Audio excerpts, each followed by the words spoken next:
This is my 1965 Dodge D100 swept-line long box. It's a half-ton. It's a 318 Poly V8 engine. It has a 4-speed transmission, 4 on the floor. And I love it, but I have too many projects.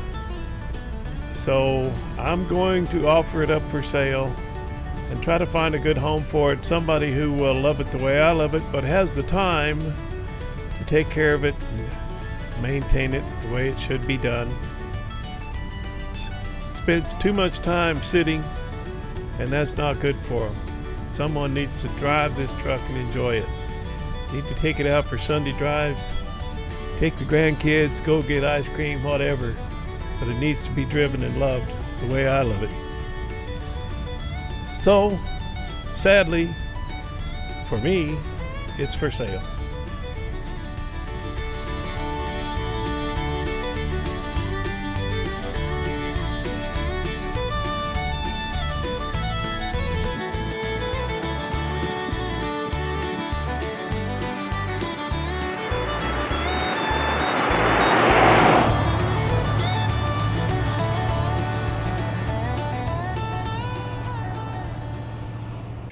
Hey guys, welcome back to Welding Wires Old Iron. This is a it's for sale video. And wow. It's this one. The White Knight. The beloved White Knight. Love that little truck. It's a good little truck. But it's gotta go. It's gotta go. I got too many irons in the fire. So many irons in the fire, my fire's just about to go out. I'm putting out my own fire. So let's take a look back at how this truck looked when I got it and what all we did to it to kind of spruce it up a little bit, made it into a nice driver. All right, let's take a look. Well, the first thing I had to do when I got this truck was pull the latch off. It was not working. You couldn't open the hood. Balenwire and I, we fought it quite a while. I think he helped me get it open from going underneath or something, but it just needed cleaned up real good, a new spring put on it. It works okay now. You got to hold your mouth just right, but it still needs to be adjusted just a little bit, but it works fine.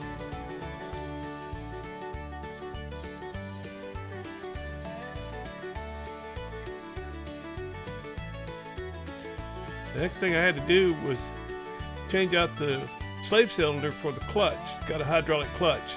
And it would pump up and work, but I wanted it fixed, so I put a new one on.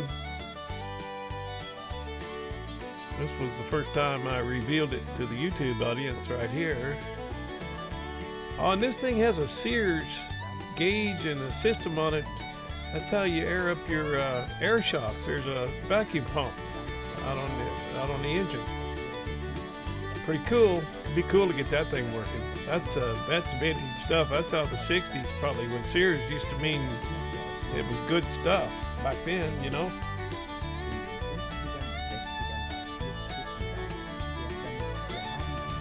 Got a trailer brake.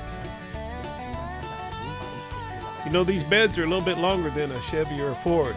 So what happened was this thing had a canopy on it and it was too short, and it got water in it and set under that bed liner. It just rotted out the floor. I mean, completely. It's gone. You'll see it later in the video. It's really a mess. Well, somebody put a cotter pin in, but they only put one half of it in, or one side of it in, and then twisted it all around. I think we can do a little better than that. Well, that sounds a little squirrely. I wonder what's going on in there. It's almost like it's got a rock. Oh, they welded this in. They welded these in, and that's all the slag come off the weld. It's grinding around in there. But this shoe's in good shape, or the drum's in real good shape. You clean the slag out of it. Yeah, nothing wrong with that. I'll blow all that slag out of there. Yeah, there's almost zero wear. Linings, I should say. Well, we're going back in with a car pin instead of a nail. Although that nail has probably worked fine for 50 years, 40, 50 years. Hear that? A little bit of drag, just a little bit. Okay, pump it, please. Oh, this linkage needs to be lubed up, I think.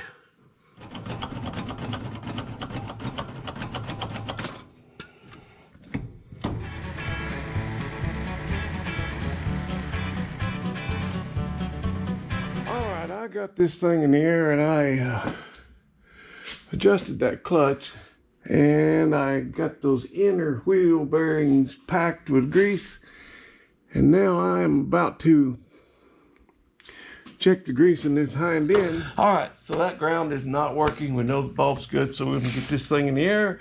I got my new lenses put in.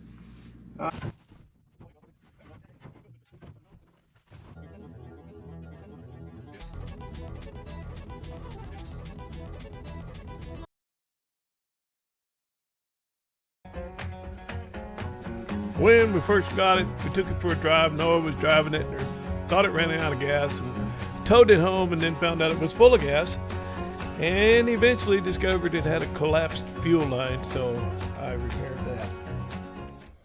And this was Noah and I ripping that old dirty carpet out. He's still working with me.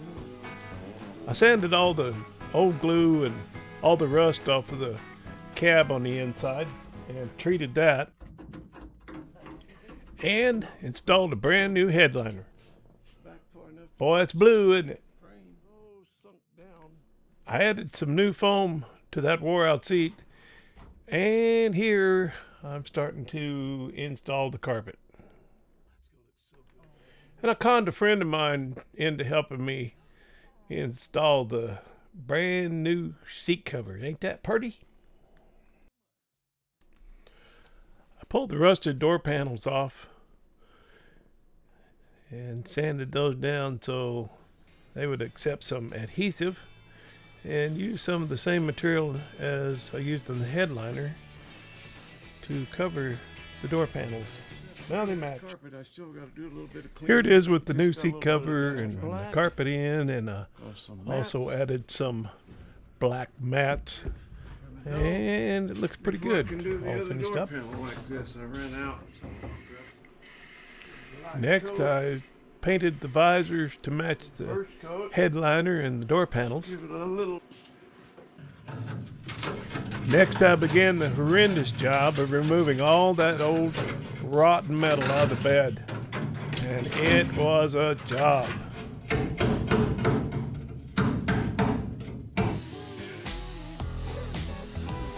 I replaced the weather stripping on the doors. Now they close nice and tight.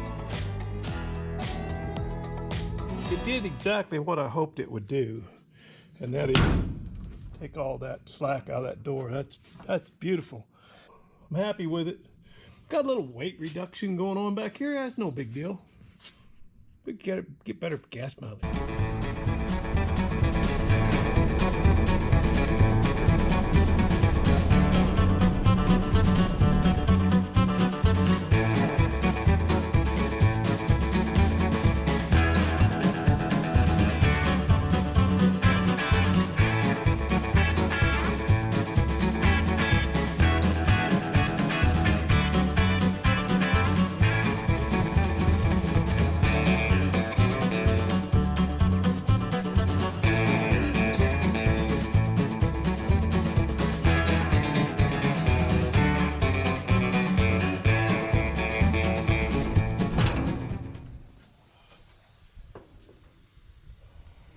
I kept having to periodically blow out the fuel line, blow it back from the fuel pump through the tank. And I think what I figured out was that there was a hose collapsing. So I rerouted that and put a new hose in, and I haven't had any issues with that since. I threw on a new set of shocks all the way around.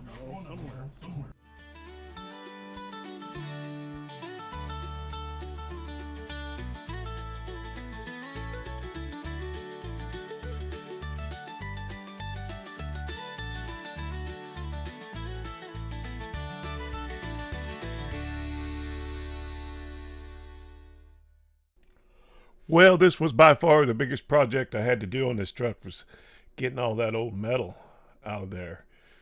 I had to chisel a lot of the stuff off, and it was just slow going, but I finally got it.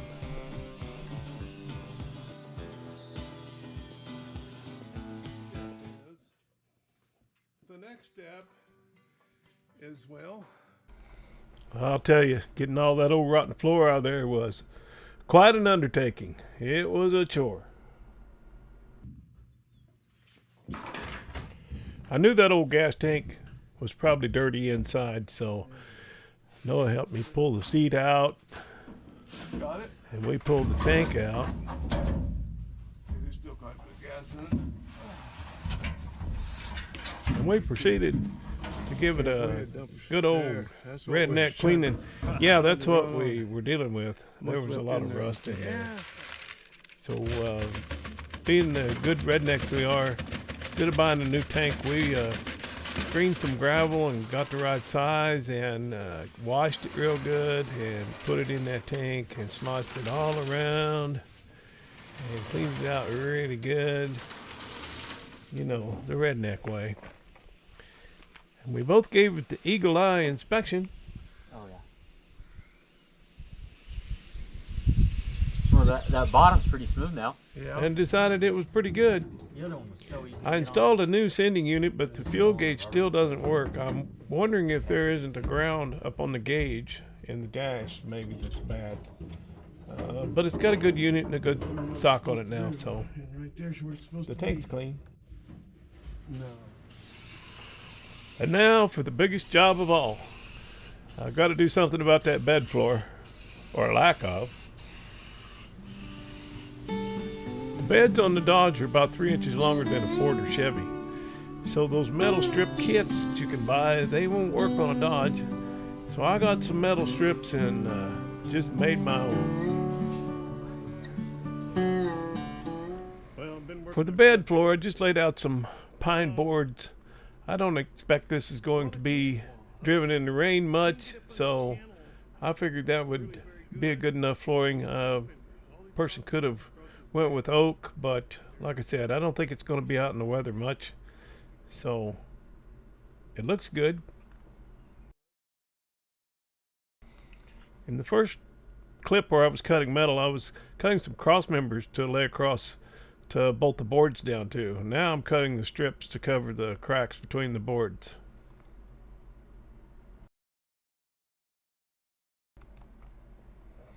Well, it's starting to look like a truck bed.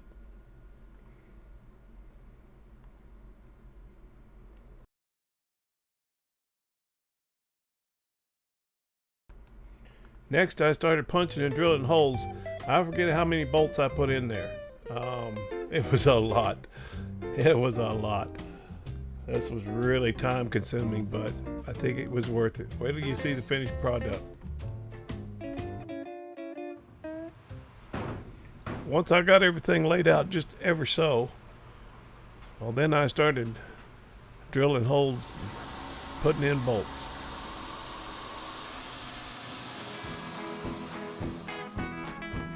Once I got the strips bolted in, I sanded the boards, just cleaned them up to get all my foot tracks off of them and get them ready for a varnish.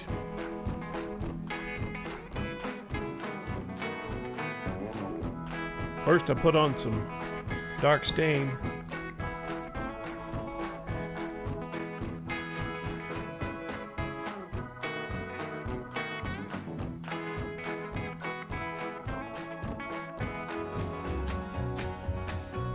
And then laid down the polyurethane. I think I gave it 3 coats.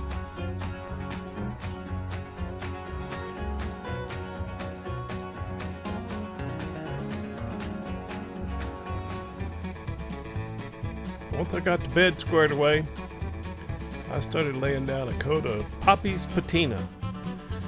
If you look at this truck as I walk around it, there's a couple walk around videos, and you'll notice that it has all the trim. And that's kind of rare. It's a pretty solid truck.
out life is 3 on the tree. You can see here, the old shifter would have been there. And then somebody put a 4-speed in it, but left the high-speed rear end in it.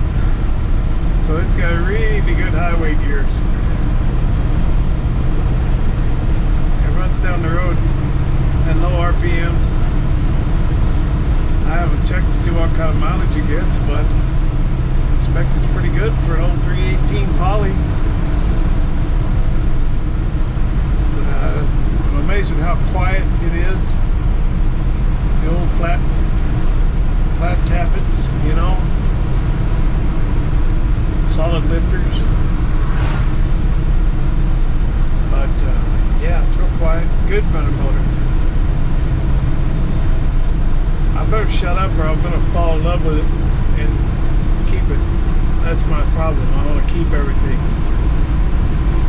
especially the good ones. And this is a good one.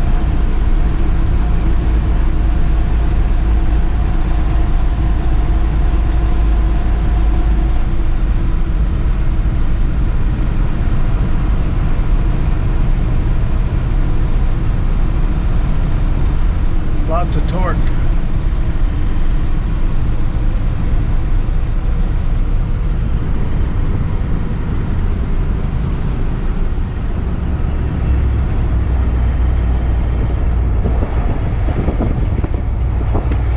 Beautiful day.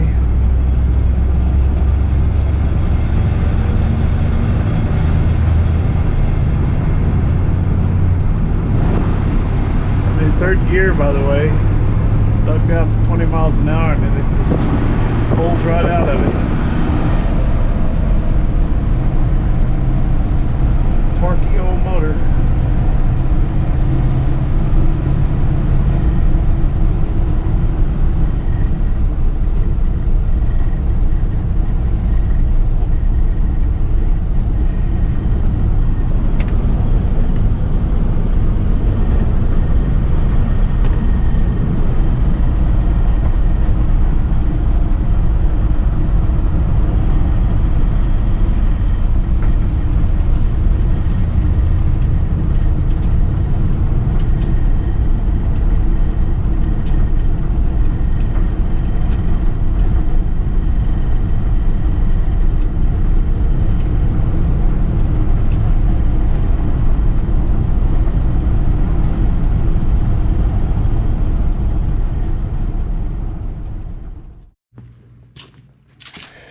You know, my friend Robo Frank offered me a Dodge Durango chassis with a Hemi to put this body on.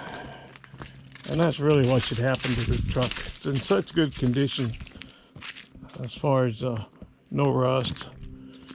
You know, the bed was rusted out, but we took care of that. Oh, I could just see this thing slam down on that Hemi chassis. But man, I got too many projects. I just can't do it. But this is the first one of these I've ever seen that was not rusted out. And the wheel wells. I mean, there's some surface rust, but it can be cleaned up. It's not bad at all. Not bad. I love the refrigerator handles. The Kelvinator handles. Yeah. So that's a project for someone else. But boy, it's a really good candidate to do a chassis swap. That would be one sweet ride. A resto mod. Is that what they call that? They call it, I'm too old to start a project like that. I got too many projects going on around here. All right, that's enough. Okay, so there you go, guys. As I was driving this truck today and getting that footage, I wanted some footage of it going down the road, and as I was doing that, I got this feeling like, God, now I don't want to sell it. You know, I got all the bugs out of it, got it running good and driving good, and I don't want to sell it, but I have to. I just can't keep them all. I can't save them all. I've got too many projects and I can't maintain them all. And if I can't maintain these rigs and be a good steward, then I don't deserve to have them. They need to go into the hands of somebody who will love them like I do, but has the time to take care of them. So I'm hoping to find someone who will love this truck the way I love it, but can maintain it and take care of it the way it deserves to be. So I'll tell you what I'm going to do before I go and sell this thing on Craigslist or eBay or OfferUp or something like that, or even locally here. I want to give you guys first shot at it. If anybody out there is looking for a project, just a fun old truck to take to shows and drive to go get ice cream, but it'll get up and go down the road too. If you need to drive it, it'll drive. So I think what I'm going to do is I've looked at prices. It's kind of hard to find anything, any comps, because there's not as many of these things out there for sale as there are Fords and Chevys. But let's take a look at a few of them, and we'll see what we come up with. Well, here's a pair. They sold a year ago. It says they sold for $9,000 each, but they are both short boxes, and I'm sure that adds quite a lot of value, but they're at least as rougher than mine. I don't know. Yeah, short box. I'm sure that adds quite a bit, but they both got the small back window and the slant six. At least one of them does. I'm not sure about the other one. I found one on eBay, listed on eBay a while back, and it was just exactly like my Blue Diamond, my 3/4 ton, my D200. It looked just like it. The patina was just about the same, but it had a slant six in it, and they had it listed at $7,000, and it didn't sell, or somebody bid it up to $7,000. And the guy didn't take it. His reserve was higher than that. I would have took it. I don't know. Like I said, it's kind of hard to find very many comps out there. Here's some real pretty painted ones. Asking $134,000. Yeah, right. This one $42,000, and then this is more like the patina that we like. Asking $37,995. I don't think so. This one, that's got a utility bed on it, small back window. Asking $35,000. Asking and getting is two different things. And these are newer models here, so that's not a very good comp. But I don't know why they're asking so much for this one. Take a look at it. Oops.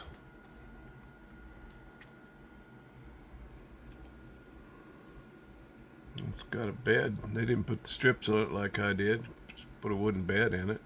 Fuel tank in the back. Oh, here we go. That's why they want so much for it. But I'd rather have mine. What were they asking? $35,000? I don't know. Okay, here's one that was listed 6 days ago. They're asking $6,000 for this one. Like I said, asking and getting, that's two different things. But this is more in the category, well, this is a little rougher than the White Knight, I guess. But it's not rusted out. It looks like it's pretty solid. They changed the engine, or it's a later model, I'm not sure. But yeah, I don't know. I'd rather have the White Knight, I think. So there's that one. And here's another one they were asking $6,000 for, but it was listed a while back. I don't know.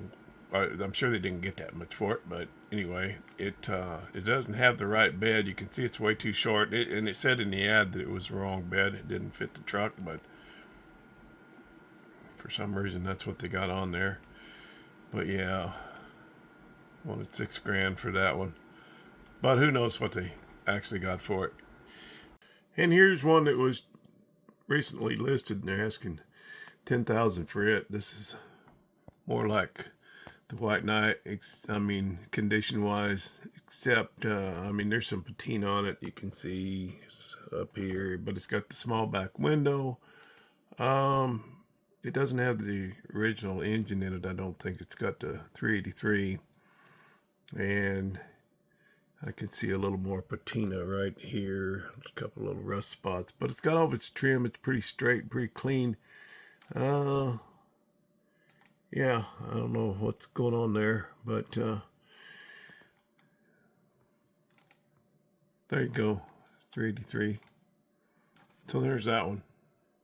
Okay, here's one that was listed just 2 days ago, but it's a 67 and it's also a step side, which I don't know, that probably makes it more rare. I would think that adds some value. Again, it has the small back window. The White Knight has the big one. Does not have the original engine in it, I don't think. I'm not sure when they went to the smaller 318, when they got rid of the poly. But anyway, paint wise and so forth, it's kind of the same. And it looks like they did the same thing I did with the bed, because he's showing the inside's pretty nice. Like I said, it's a 67, so a little different. Looks like an automatic. No, it's a, yeah. Let me see here. Yeah, it's an automatic. So yeah, interior's nice. And see, he's got the strips laid out just like I did. So that's kind of a comparison, I guess. I still think that's pretty steep money, and I don't know if that's the original engine. Like I said, I don't know when they went to the smaller 318. But anyway, there's that for whatever it's worth. Okay, so that's what I've been able to find. It's kind of what's out there. There's a lot of junk out there, and you know, people are asking this and that. Well, asking is one thing, and getting the money is and selling it is another thing. So I'm trying to be realistic here, and I think I'm going to offer it at a really good price. I think what I'm going to do is, I think I'm going to put this thing up for sale here on my YouTube channel, and I'll give it 2 weeks, and I'll take the highest bid over $5,500 for this truck. Before I try to sell it anywhere else, eBay or OfferUp or whatever, I'll give you guys first shot at it, and that's what I'll do. I'll set a price at $5,500, and if it don't sell for more than that, I'll keep it. But I think it will. So what I'll do is, don't put it in the comments. It's too hard to keep track of. Send me an email. Right here's my email. You send me an email. Put what you're offering, what you're willing to pay for it, and at the end of 2 weeks, I'll have to figure out what what that date and time is. But at the end of 2 weeks at midnight, whatever the highest bid is on this truck, if it's above $5,500, I'll take it. And I think that's a pretty good deal. All right, that's it for this one, guys. Thanks for tuning in, and I hope there's a really good home for this truck out there somewhere within the YouTube community. We'll see how it goes. We'll see you later right here on Whelen Wire's Old Iron. Sure do appreciate you.